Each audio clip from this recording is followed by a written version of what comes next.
West Indies सारख्या बलाढ्य संघाला भारताने एकदा नाही तर दोनदा 200च्या आत गुंडाळलं आणि शेवटी विजय मिळवला तब्बल 255 धावांनी. पण या सामन्यात भारताचा खरा हिरो कोण होता? नमस्कार मित्रांनो, मी अजय.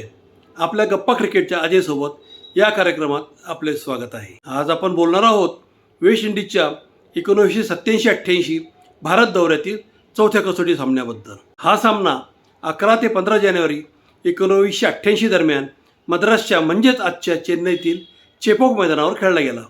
भारताने नाणेफेक जिंकून प्रथम फलंदाजी केली. भारताने पहिल्या डावात उभारल्या तब्बल 382 धावा. यामध्ये सर्वात मोठी खेळी होती कपिल देव, 109 धावा. कपिल देव यांच्या या शतकामुळे भारताला मोठी धावसंख्या उभारती आली. भारतीय गोलंदाजांनी वेस्ट इंडिजच्या फलंदाजांना अजिबात संधी दिली नाही. वेस्ट इंडिजचा पहिला डाव संपला फक्त 184 धावांवर. म्हणजेच भारताला मिळाली तब्बल 158 धावांची आघाडी. भारताने दुसऱ्या डावात 217 धावा करून डाव घोषित केला आणि वेस्ट इंडिज समोर ठेवले 416 धावांचे अशक्यप्राय आव्हान. वेस्ट इंडिजचा दुसरा डावही फार काळ टिकला नाही.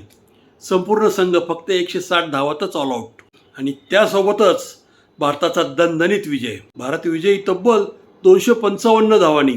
या सामन्याची खास गोष्ट, या सामन्यात भारताकडून एकाच वेळेस नरेंद्र हिरवानी, WV रामन आणि अजय शर्मा यांनी कसोटी पदार्पण केले होते. तर नरेंद्र हिरवानी यांनी पहिल्या डावात 61 धावा देत 8 तर दुसऱ्या डावात 75 धावा देत परत 8 गडी टिपले आणि कसोटी पदार्पणात 16 बळी घेऊन विक्रम आपल्या नावावर केला. पण या सामन्याची खरी आठवण म्हणजे भारताने वेस्ट इंडिजला दोन्ही डावात 200च्या आत गुंडाळले आणि मिळवला 255 धावांचा ऐतिहासिक विजय. मित्रांनो, अशा जुन्या आणि ऐतिहासिक कसोटी सामन्यांच्या आठवणींसाठी गप्पा क्रिकेटच्या अजय सोबतला फॉलो करा